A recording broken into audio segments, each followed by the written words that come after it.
شیرین ئمڕۆ دەبێ هەموو هەورە گەڕۆکەکان کۆکەیەوە بروسکەیەک دەستەمۆکەی زۆر لە مێژە ئەم وڵاتە بێبەهارە بەرگی سەوز ناکاتە بەر تەشی بادە بروسکەکەت لە ڕانی ئاسمان بخشێنە و ڕیز ڕیز باران وەک داوەبەنی بادراو لە کەڵافی ئەم هەورانە ببارێنە با کیژی تۆریاوی سروشت بۆ بەهاری ساڵی تازە بەرگی سەوز بۆ بەژنی ئەم خاکە بچنی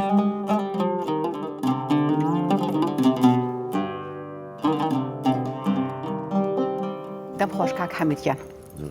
دەست و پەنجە و خۆش بێ کاک ڕەوەندگیان خاک توانای کۆچی نییە ئەوەیە ڕازیمانەوەی هەمیشەیی من لەم وڵاتەدا ئەمە گفتی ئەو شاعیرە مەزنەیە کە ئەمڕۆ میوانی قەلەندەرخانەیە ئەویش مارف ئاغاییە شاعیرێک کە هەموو ژیانی بۆ خزمەتی نەتەوە و ئەدەبیات و فەرهەنگی کوردی تەرخان کردووە بۆ باسکردن لە بەرهەمەکان و ژیانی ئەم شاعیرە زۆر بەڕێز نووسەر و ڕۆژنامەنووس بەدرەدین ساڵح لە لامان ئامادەیە بەخێروی مامۆستاگیان سپاسانەکەم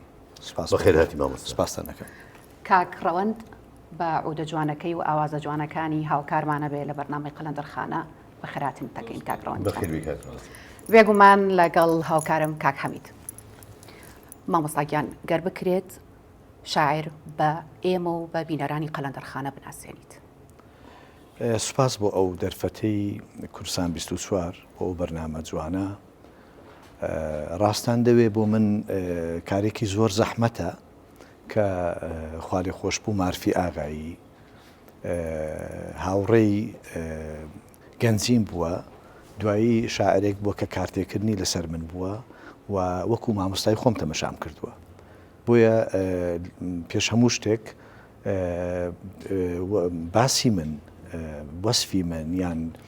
پێناسەی من لەسەر کاگمارف یان خوێندنەوەی من لەسەر کاگمارف پێش ئەوەی وەکو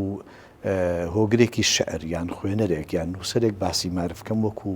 هاوڕێ و دۆست و برا و هاوفکرێک باسی دەکەم خوارێ خۆش بوو کاگمارفی ئاغایی ساڵی 1966 لە گوندێک بەقەت شاخەکانی دەوری گۆڵی ورمێ کە ناوی وەزنەیە لەدایک بووە هەڵکەوتەی شوێنی لادەکەیان وایە کە دەکەوێتە وەکو تیرێک لە نێو کەوانتا بێ ینی لە گوندەکەی کاگمارف لە زێدی کاگمارف وەزنێ لایەکی گۆڵی ورمێ و مەهاباد سابلاغ و دەشتی سڵدوز و لە ناوەڕاستی بەرەو قەندیل و دەشتی وەزنێ و لە کۆتاییەکەیشی بە شاری شنۆ و ملقەرەنی و سپیرێزی خەیلانیان و چێلەشین و بەرەو باشوور دەکشێ ینی گوندێک دیدی هەیە بەسەر هەموو ئەو ناوچە بەرفراوانە بنەماڵەی کاگمارف خانەدانێکی ناسراوی ناوچە بنەماڵەیەکی فەرهەنگی خوێندەوار لە بنەماڵەکەیان بووە هەلزووەوە و لە پێش شەڕی دووەمی جیهانیش لە ماڵەکەیان کتێبخانە و کتێب و پشتیوان و پشتگیری خوێندەوار و خەڵکی هۆگر و ئەدەبی هونەر و ئەدەبی کوردی بوون مارف لە منداڵیەوە کە لەوێ لە دایک بووە لەوێ گروگاڵی کردووە و گەورە بووە پێگەیشتووە پێشەوەی کۆچ بکەن بۆ شار مێژوویەک لەو ناوچەیە هەیە کە ئێمە لە کتێباندا دەیخوێنینەوە بەڵام ئەوان لەوێ ژیاون هەستیان پێکردووە بینیویانە ئەویش بنەماڵەی کاگمارف کە لەو شوێنە بوون شاهێدی دامەزرانی کۆماری کوردستان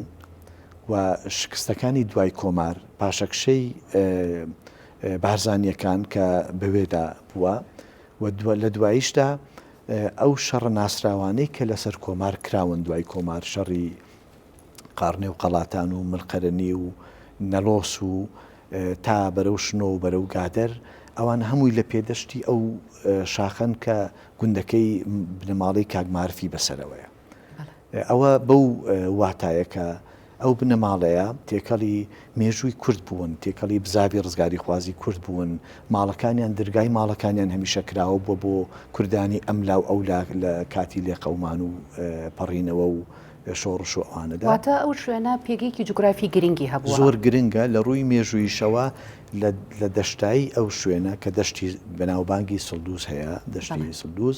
و دواییش گردی حەسەنلوو هەیە کە مێژوەکەی بۆ 12,000 ساڵ پێش ئێستا دەگەڕێتەوە. ئەو شوێنە شوێنێکی زۆر تایبەتە بە کوردیەکەی یادی بەخێر خوای لێ خۆش بێ دایکی کاگمارف جارێک فەرمووی بەخۆمی گوت کە ئێمە بەیانیان کە خۆرە تاومان لە سابلاغ و گۆڵی مرمێوە هەڵدەهات، ئێوارانیش لە شنۆ و چێلەشینەوە بەرە و باشوور و بارزان ئاوا دەبوو. یعنی ئەمە خۆی ئەم هەستە، ئەم تێگەیشتنە، ئەم مێژوویە، ئەم پێگەیاندنی منداڵانە معرف لەو ئەتمۆسفێرە گەورە بووە. بێگومان دەسەکەینەوە بە بەرنامەکەمان دوای ئەوەی کە خەندەخان شعری شتمان پێشکەشەکە بە هاوکاری کاکەڕەوان.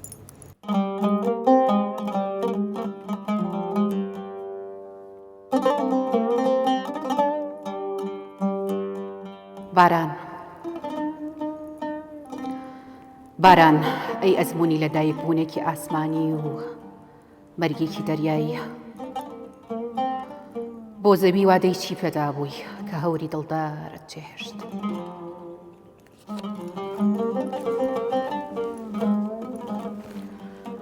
باران ئەی کۆچ کردووی وڵاتی ئەستێرەی هەوروبا، کێ هەیە بۆ ولاو کە ئاسمانیەت گوێڵخە. باران تۆ خاچێکی سەرگەردان، سەرێکت لە ناخی سوڕانی زەویدا و سەرێکت لە نێوان گەڕانی هەوردا.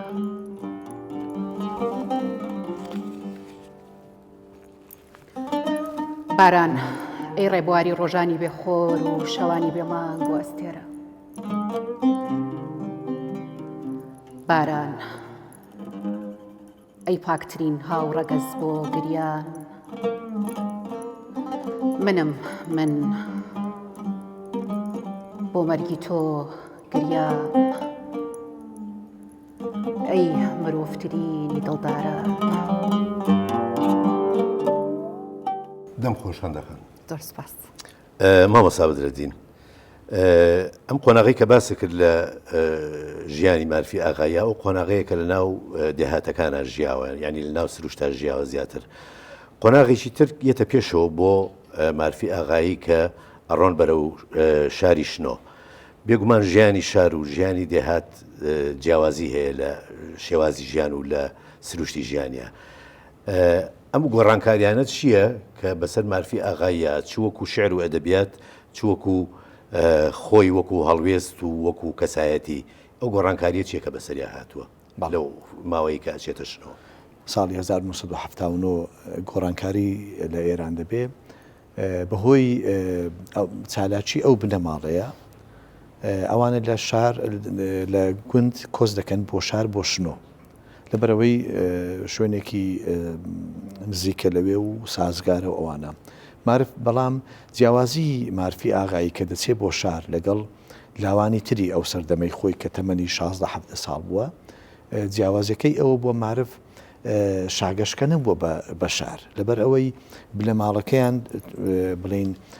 توانای ئەویان هەبووە کە منداڵەکانیان لە دێش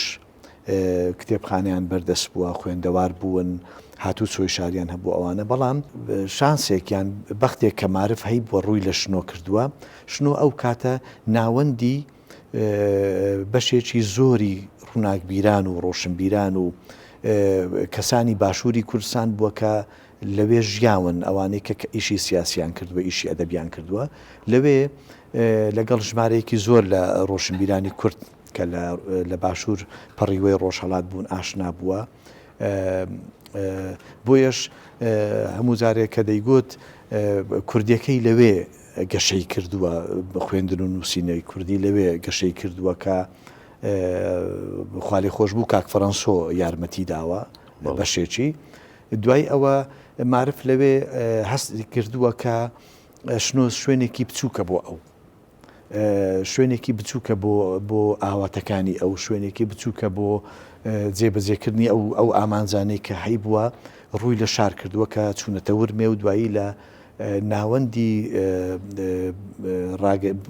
بڵاوکردنەوەی سەلاحەدینی ئەیوبیان گۆڤاری سرووەکە دەناسرێ مامۆستا من بەڕێوەبەری بووە ڕووی کردوتە ئەوێ و لەوێ یەکێک لەو چەند کەسە بووە کە مامۆستا من و خاڵێ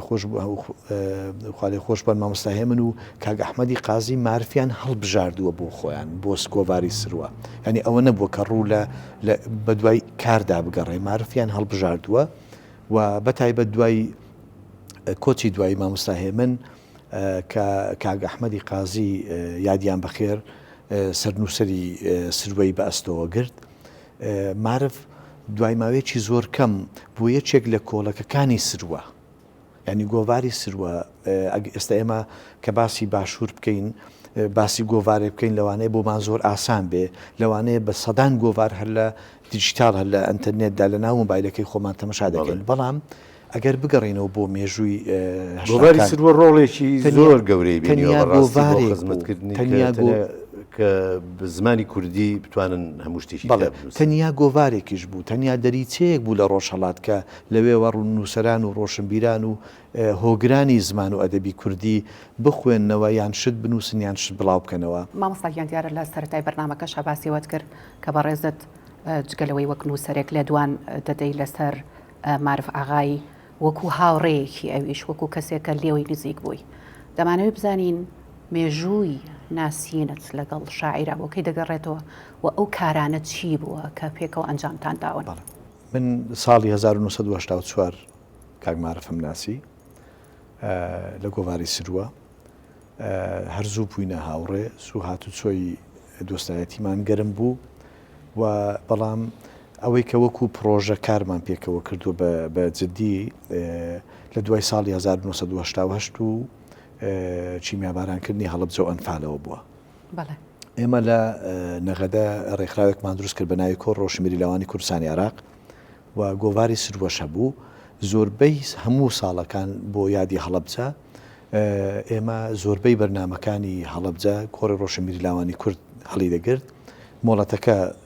سروە وەری دەکرد وەکو کاک معرف ئەوانە و کاک معرف دەورێکی زۆر گرنگی هەبوو لە کۆکردنەوەی قوتابیانی زانکۆ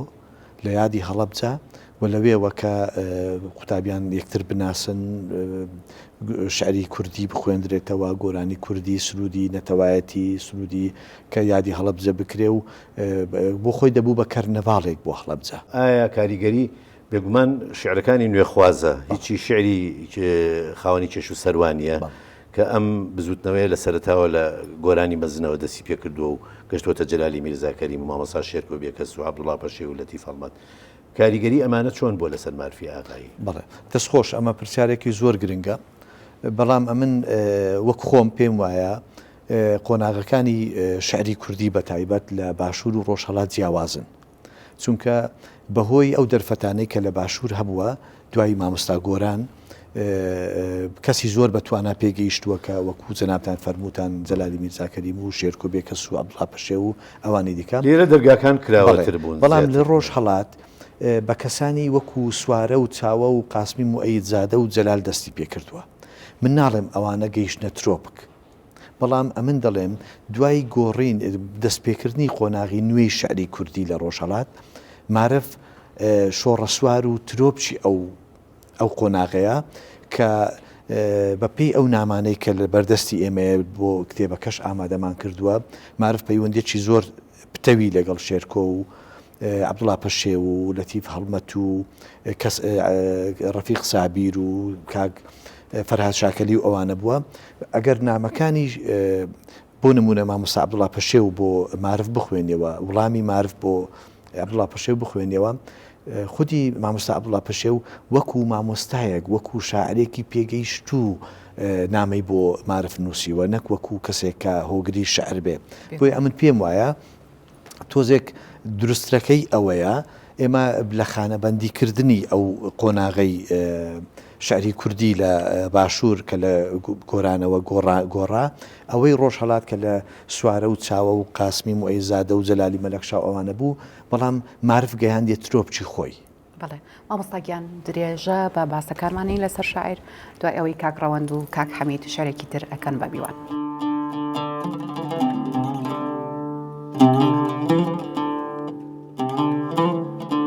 گڵۆپێک و ئەو گوڵەی وا لە ژێریا پشکوتوو بوو، ڕاز و ڕەمزی ئەوینێکی ئەفسانەییان لە دڵدا بوو. هەموو شەوێ گڵۆپەکە لە نێو ڕۆحی تیشکەکانیا ئەتوایەوە و بەسەر باڵای گوڵا دەکشا، گوڵیش لە سۆزی ئەم عیشقە هەر بە سەما بۆ باوەشی گڵۆپەکە هەڵدەکشا. زۆری نەبرد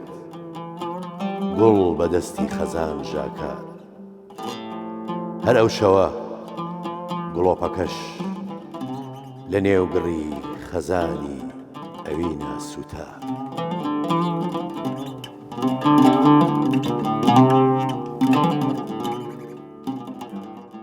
دەبخۆش کاک حەمیدیان، دەست و پەنجە خۆش بێ کاک ڕەوەندگیان. مامۆستاگیان دیارە ئێمە وەکو ستافی بەرنامەی قەلەندەرخانە دەستخۆشی لەو هەڵوێستە جوانەی بەڕێز دەکەین کە خەریکی کۆکردنەوە و چاپکردنی بەرهەمەکانی معرف ئاغاییت. ئەو بەرهەمانی و ئەو شعرانەی کە دەچنە ناو دیوانەکەوە چین و ئایا جگە لە شعر کاری تری هەیە وەکو چیرۆک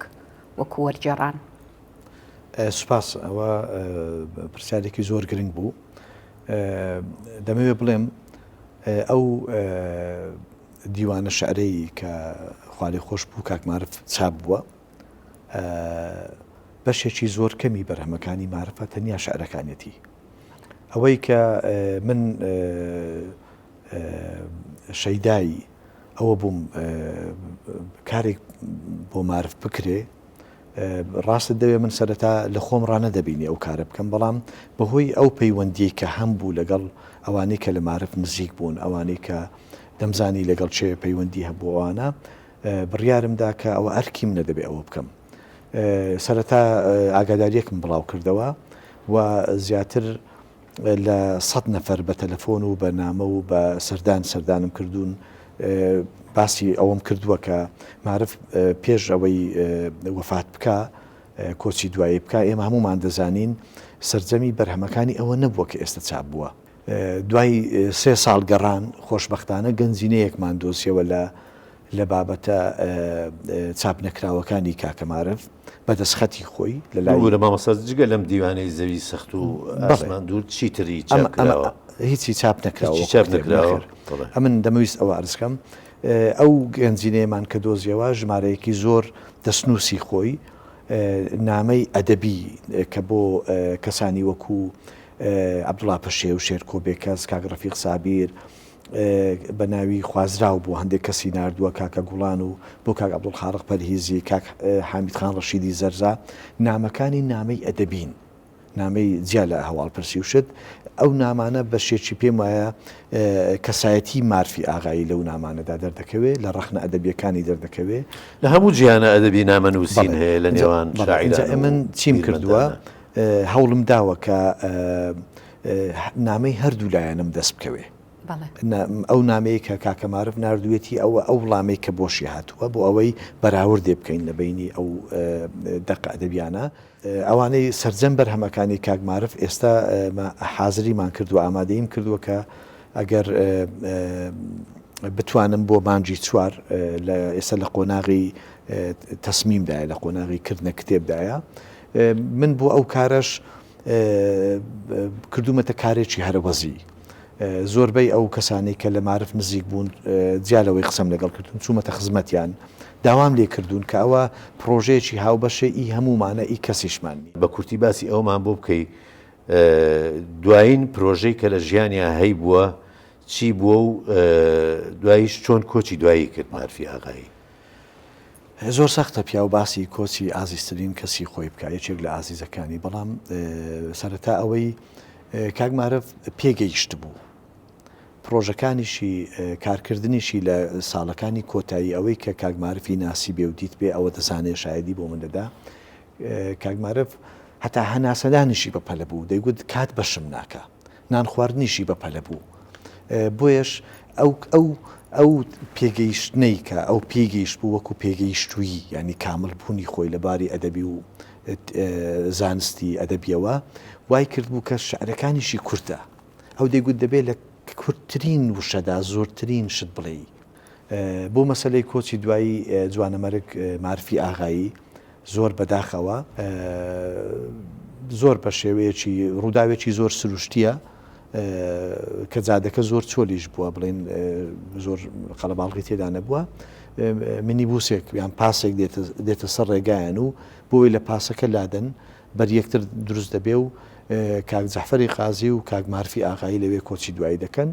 دوای یەک دوو هەفتەش سەید مەنسووریش کۆچی دوایی دەکا بەو شێوەیە بەداخەوە لە 5/2/98 ئێمە دوو کۆڵەکەی زۆر پتە و زۆر جێهیوای یەکێکیان کاک مارفی ئاغایی کە جێهیوای داهاتووی فەرهەنگ و ئەدەبی کوردی بوو وە کاک جەحفەری قازی کە نەقاشێکی زۆر ناسرااو بوو من بیرم چوو ئەوە بڵێم من بۆ کاک جەحفەریش لەگەڵ کاک مارف ئەو 3-4 ساڵە کارم کردووە و سەرجەم بەرهەمەکانی کاک جەحفەریش لە کتێبێکدا ئامادەن بۆ چاپ بەرهەمە تابلۆکانی کۆچەکەیان بەو شێوەیە بۆ بەداخەوە بیرەنانی خۆشەویستی قەلەندەرخانە بێگومان حەزمان دەکرد زیاتر لەسەر شیعرەکان و بەرهەمە ئەدەبیەکانی مارفی ئاغایی قسە بکەین و بە هیواین کە کارەکانی تریشی بێتە بەردەستمان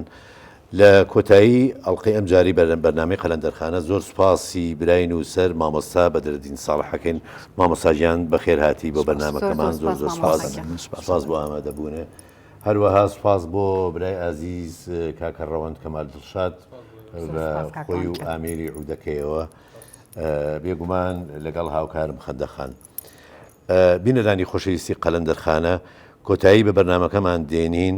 بە شعرێکی مارفی ئاغایی کە لەلایەن خەندەخانەوە پێشکەشمانەکرێت هەر شاد و کامەران بن خۆشم دەوێی لێشت تووڕە دیسان دووکەڵێکی ڕەش و هەناسەی تۆ دیسان کۆڵانی غەریبی و سێبەری تۆ دیسان جانتای ئاوارەی و سەرشاری تۆ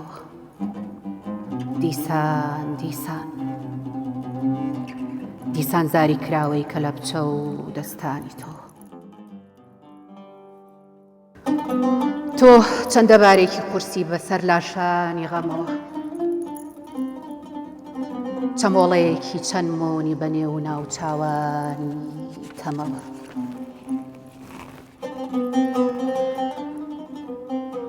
هەور وەک تۆ بە گریان ئاشنانیە